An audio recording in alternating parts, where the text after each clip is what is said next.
Reading with your kids. Hola, ni hao, konnichiwa, assalamu alaikum, shalom, jambo, bienvenidos. Hi, my name is Jed Lee, and this is the Reading with Your Kids podcast. We are so delighted that you're part of our beautiful Reading with Your Kids family. And this episode was made especially for families to listen to together. We've been telling you for a while that we have a brand new podcast coming, and it debuts today. So sit back, get ready to experience Solve It for Kids. This is Solve It for Kids. Hey, my friends, so great to see you. Come on in. Hi, my name is Jed Lee, and this is Solve It, the podcast that gives kids and families a peek into the real world of scientists, engineers, and experts as they solve problems in their jobs using curiosity, critical thinking, and creativity. Right now, I want to introduce you to my partner in exploration, the dean of all things STEM and STEAM, and my wicked smart friend, Jennifer Swanson.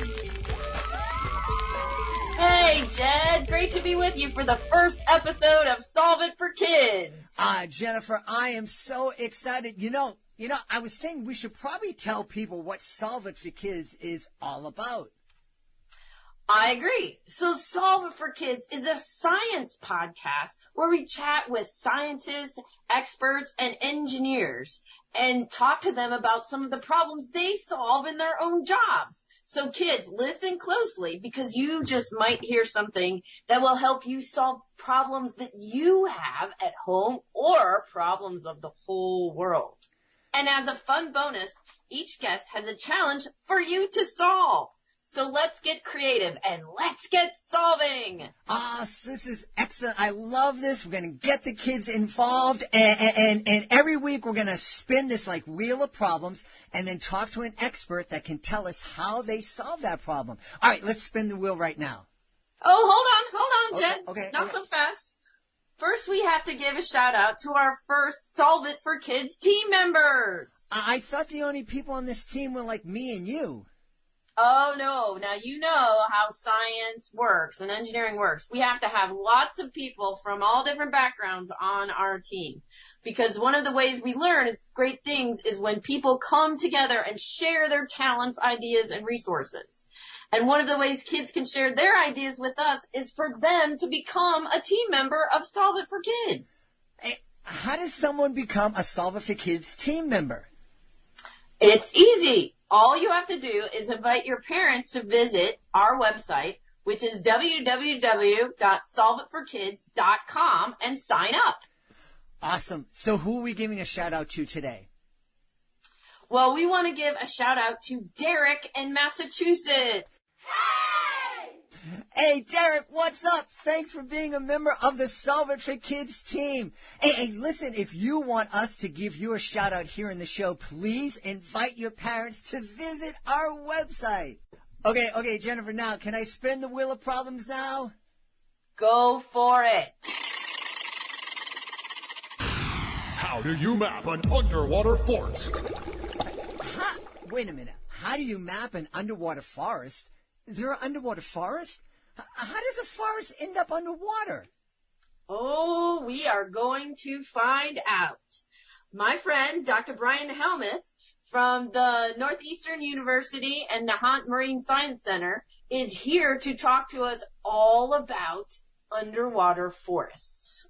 Please welcome Dr. Brian Helmuth to the show. Thanks. I'm really excited to be here. Yay, we're excited to have you. So we kind of want to start out with, let's tell our listeners, what is an aquanaut? Like, what do you do as an aquanaut? Yeah, I mean, an aquanaut is someone who works underwater, and I guess more specifically, who lives underwater. Ooh. So like an astronaut, as you know, goes into space, and they live in space for a certain number of days. An aquanaut lives in the bottom of the ocean. And so that's part of what we do for my job. So, like, what things do you encounter under the ocean? Like you sound like it's easy, just live under the water, but I'm thinking there's way more to it than that. Yeah, there is a lot more, but it is so cool. I love it so much. It's my favorite thing in the world actually to do, because usually when we dive, we have to go down and we breathe air and we run out of air and we have to come back up to the surface again. But when you're an aquanaut, you go back into your house, which is on the bottom of the ocean. So it's almost like a school bus in the bottom of the ocean. I always think of like Miss Frizzle and the Magic School Bus. So we just swim back in and we get lunch and then we go back out again. And so when we're usually kind of rushing around trying to get work done on a regular dive, we get to spend time and get to know our neighbors while we're down there. So we get to see all the animals that are down there, and it actually gives you this moment to really feel like you're a fish. Oh, that's so cool. Yeah. You said you go back into your house. What's an underwater house like? The way I always think about it is I have fish tanks in my living room. And so I sit there and I look inside the fish tank and I imagine that I'm living underwater. And when you're living in Aquarius, it's exactly the opposite. The fish stop and you almost think they're doing this double take where they look at you like, what are you doing? And so you become the aquanaut in the fish tank, and then the fish are kind of peering at you through the windows, wondering what in the heck is going on with these crazy people who aren't supposed to be living in a bubble under the water. Oh, that's so cool. Yeah. Can you tell us some of the coolest animals that you've seen, creatures you've seen? So one of the really neat things about underwater habitats is they attract fish, and sometimes really big fish.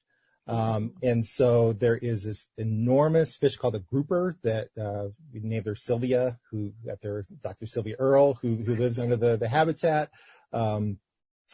There's such a cool fish. It's this big fish about 6 feet long. It's about the same size as me.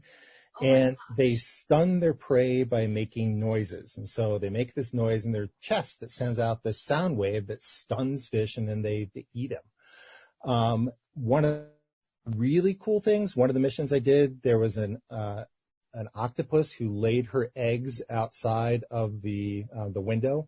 So we sit there and we eat our lunch or our dinner at this little table looking out to the outside of the fish tank.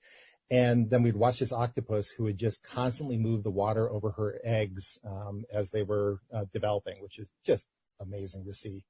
Oh, wow. I mean, that's just so cool.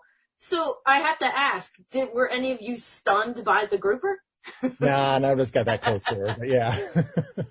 That was just a logical. But it was in the back of my mind, you always wonder. I mean, yeah, you hear dangerous things underwater, but my experience, if you leave underwater animals alone, they leave you alone as well. So yeah, you keep a respectful distance. Exactly. Yeah. That's what Although I have one quick story. Yeah.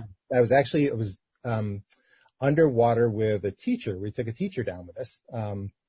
Her name was Colette Dryden, and we were doing work on the bottom. This is when we were working around Aquarius, but weren't yet living underwater.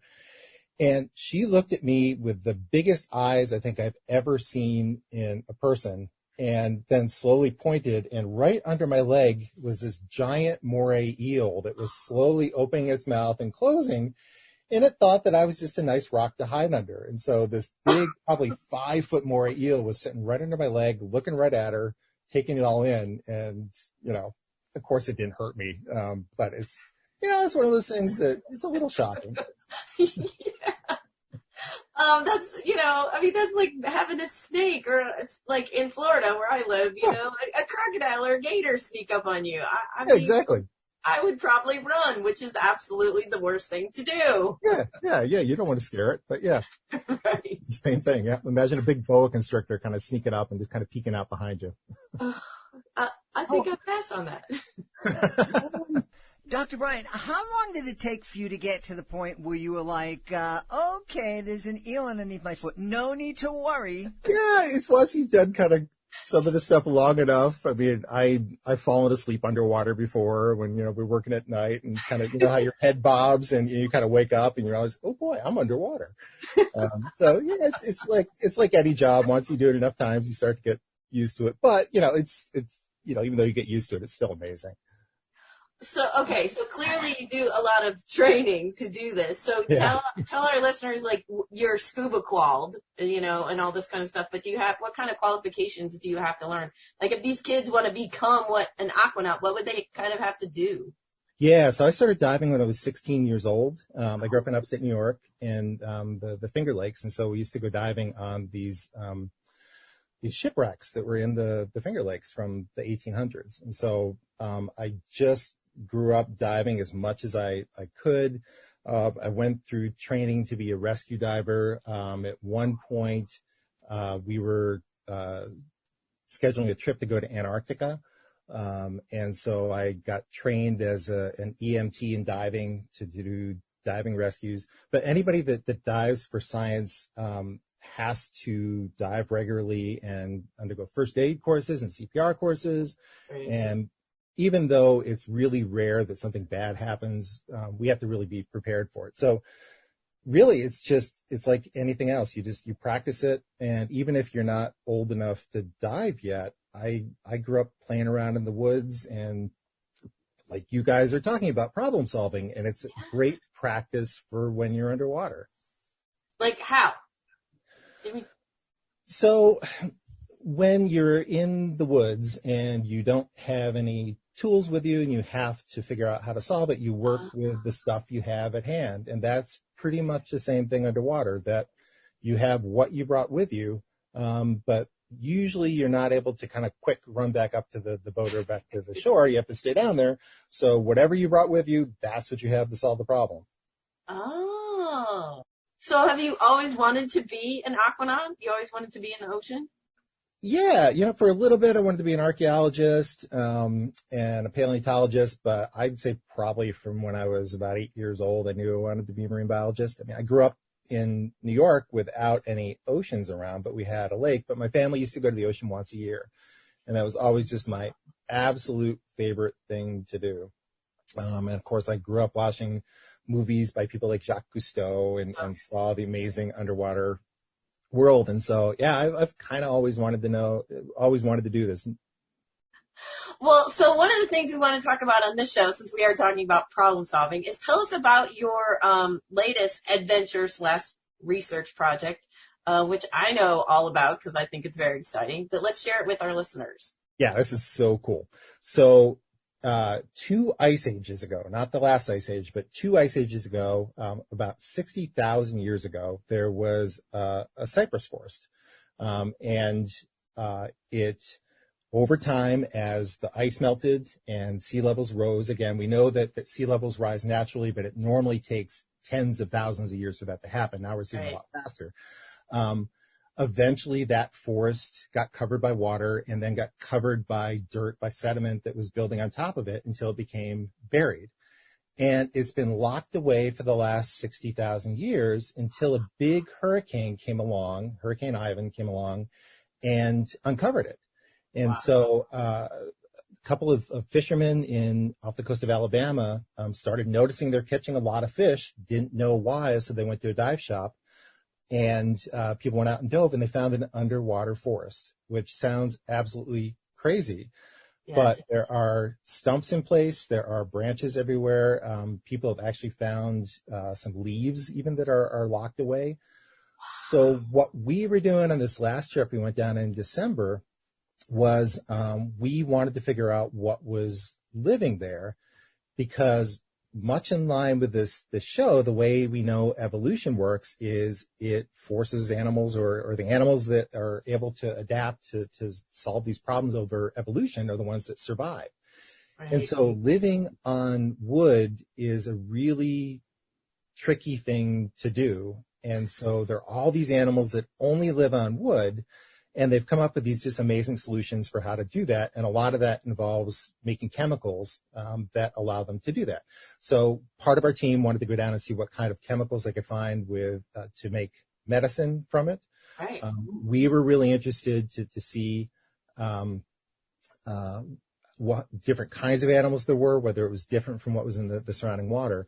And so we were diving on this 60,000-year-old underwater forest, which was just mind-boggling to me.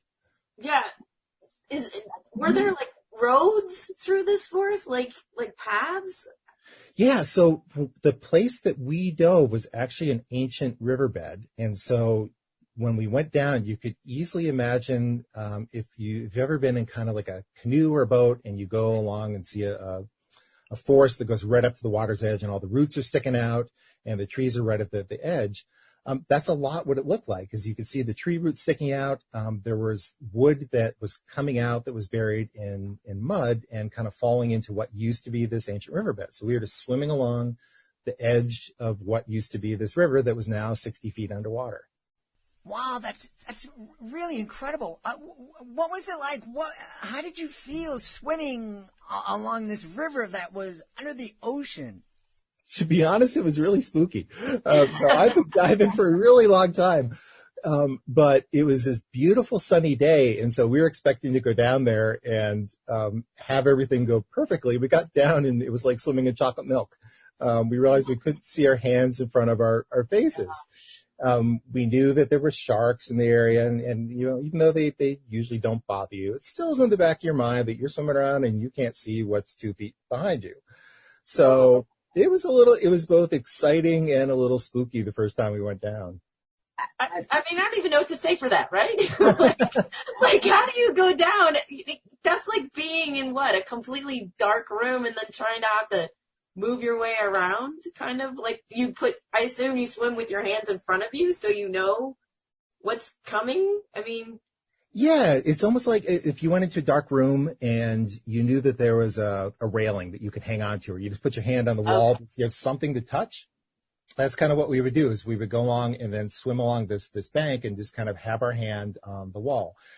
Now, here's the interesting thing. If you went into a room that you've never been in before, and you know that there are animals walking around and they're in the dark with you, and you could walk into a big stump that you don't know is there.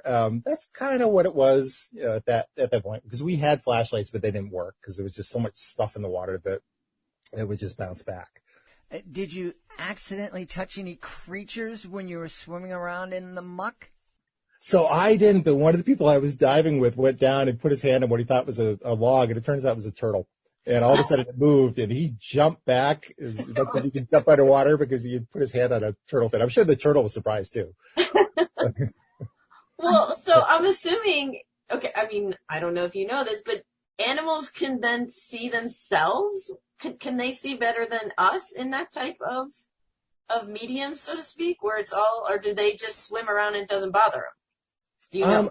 There are some animals that can see in different ways than people do, but in that kind of environment, probably they were just mostly hunkering down. Or if you went a little farther up away from the bottom, you could see a little bit better. So I think they were probably just kind of hanging out in place while that was happening. Now, things like sharks do have other ways of sensing the prey than people do, so they probably were doing just fine down there. But again, they were. In fact, maybe they were doing really well because it was a good place to eat because the fish didn't know what they were doing. You know, it could be, yeah. So you were down there to take a look at things. Yep. So we were talking about this a little bit before. So how did you solve the problem since everything is dark and you can't see anything? Were you able to get any data at all, or? Yeah, we were. So what we did after that first dive, we came up to the boat, and you have to kind of wait in between dives. It's called off-gassing, and it doesn't mean you're sitting up there burping. It means that you're letting out all that compressed air that you breathed. And so we had a meeting and said, okay, this is a situation. What are we going to do next time? So what we tried, because part of what we wanted to do was to make a map of this place. And it reminded me a lot of, you ever heard that story about 5 people who are all feeling an elephant, and one person's feeling the tail, one feeling the trunk, and they each come back with this different idea what it was. One person thinks it's a snake. And that's really what we were doing down there, is we were just seeing like this little teeny tiny part of it. We wanted to know what else was down there. So we went down with this big measuring tape. We tied it off to the bottom of our buoy, and then each team swam off in a different direction. So say the first team went north, and we went out for 100 feet. and then we would swing along at the end of the line and go clockwise. So it's almost like a pieces of a pie. Oh my Where gosh. you're chopping off one piece of the pie, then we would go back and come back up, and the next dive team would come down, and they'd start where we left off. So using that approach, we were able to at least see what else was down there in a way that we weren't all going to the same place, and we wouldn't all get lost. Because it's like at least you can reel yourself back in at the end and know how to get back up to the boat. Well, and I mean, you could, if you're both going together, you could accidentally swim into each other and not even know it, right? Because you can't see the other person swimming, so you could just.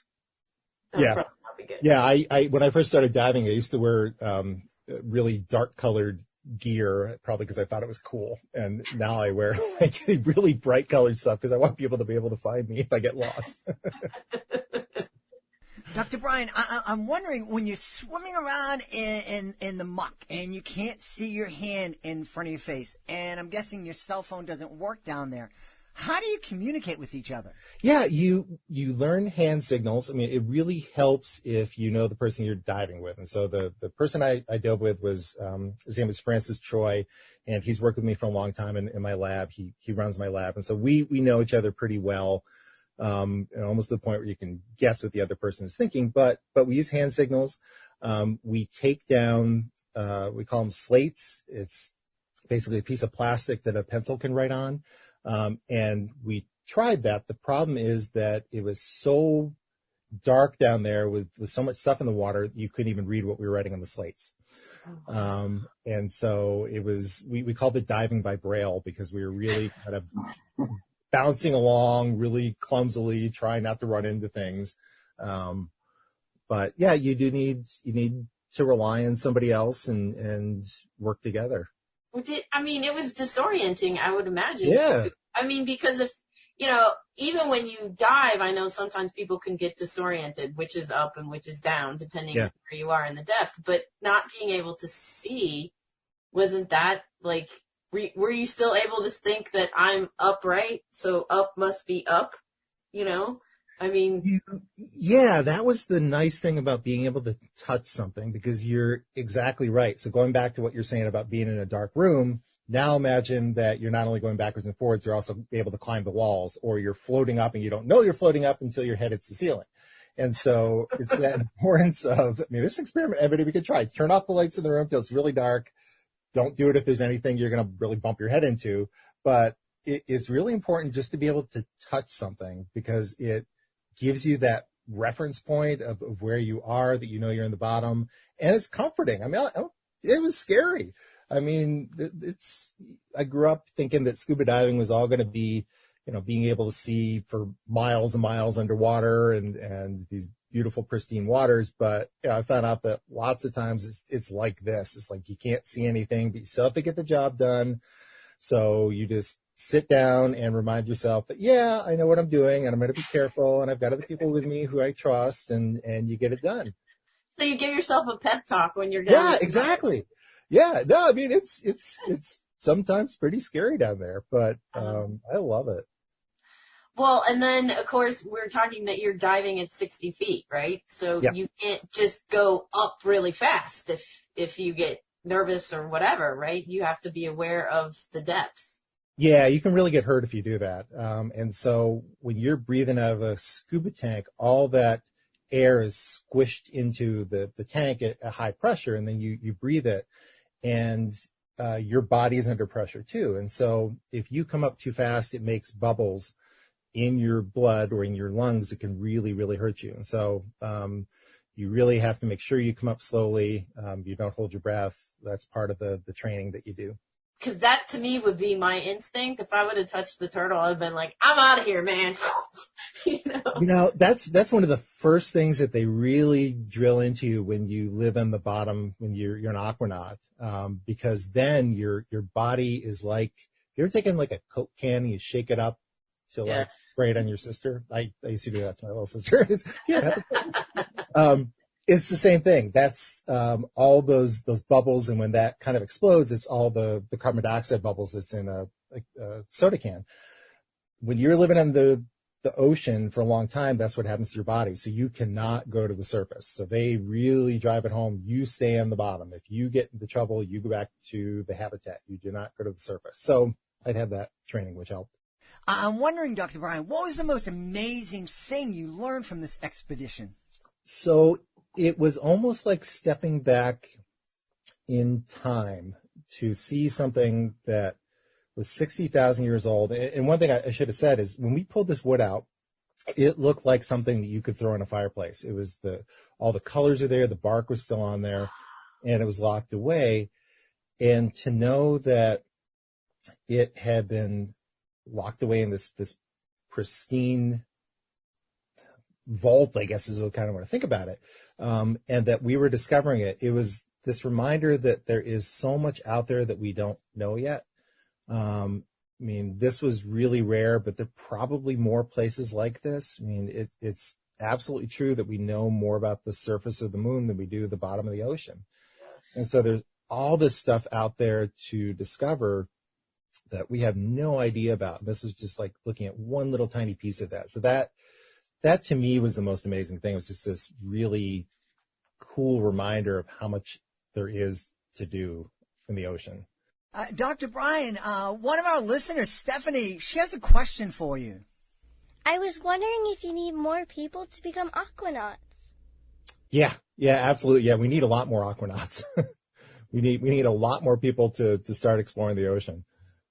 Well, because you guys have only explored there's a percentage. What is it? 3, 5%? It's like less than 5% or something like that. It's less than 5%. Yeah.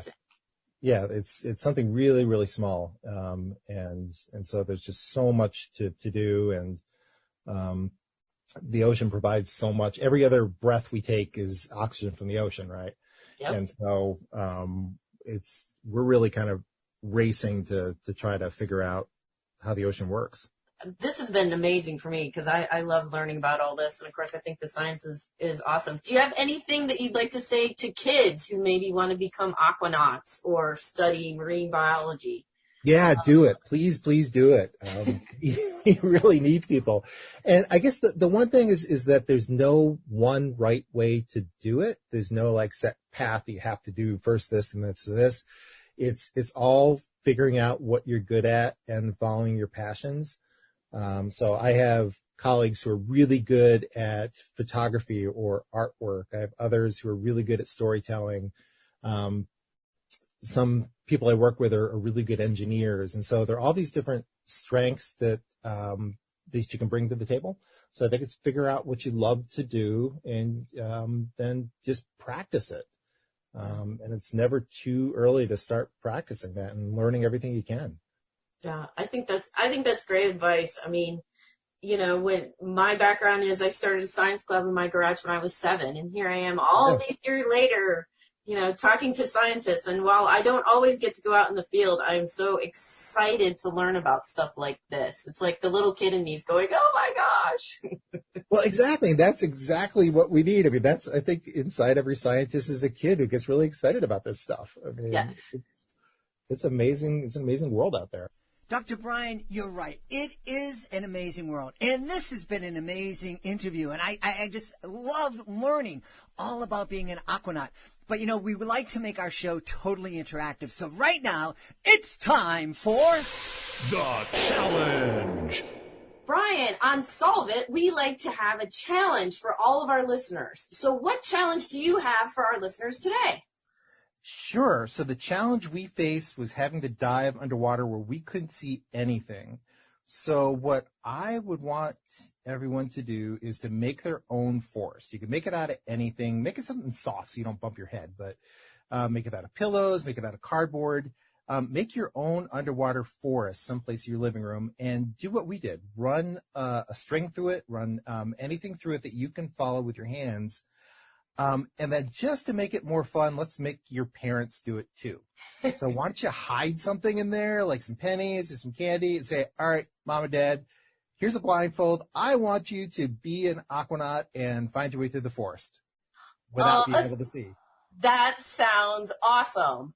So if you guys do this, take a picture of it and then make sure you send it to us. Tag us on Twitter or Instagram. We are at KidsSolve, and we would love to see these pictures as your parents, or you can do it for you too. Try and struggle their way through, and we'll make sure that we tag Brian, and maybe he will give you some tips or just comment on all of your funny pictures. Absolutely. And if you'd want to have a lot of fun, pretend you're a shark and jump out and scare them while they're doing it. That would be even better. Awesome. All right, have fun with that, kids. Jennifer, that was awesome. I learned so much. Dr. Brian was amazing.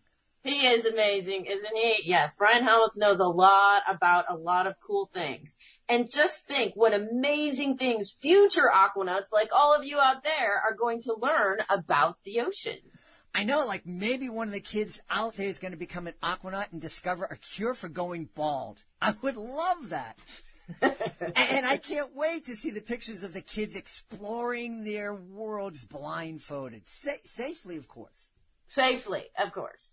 I am so excited about this. And if your parents give you permission to post these pictures on social media, please be sure to tag us at KidsSolve at either Twitter or Instagram, and we will share them with Dr. Helmuth, and maybe he'll even comment on them. Hey, remind me, Jennifer, if families want to find out more about Dr. Brian's work, where can they go? So they can go, be sure to visit our website, www.solveitforkids.com. So there, not only we're going to have the challenge listed, but we'll have some cool links that you can take a look at to learn more about Dr. Brian. And also, I believe he's going to send us some videos so you could see what it's like to swim underwater. Awesome. And finally, we'll have a cool book list. So if you want to find out more, we will have a list of kids' books that you can go check out from your local library and learn more about being an Aquanaut. Hey, speaking of books, where can families go to find out more about the awesome books that you've written? So you can go to my website, which is www.jenniferswansonbooks.com. Hey, kids, don't forget that we would love it if you become part of our Solve It for Kids team. We'd love to give you a shout-out here in the show, and maybe we'll get a chance to use one of your questions on a future episode of the show. See you next time.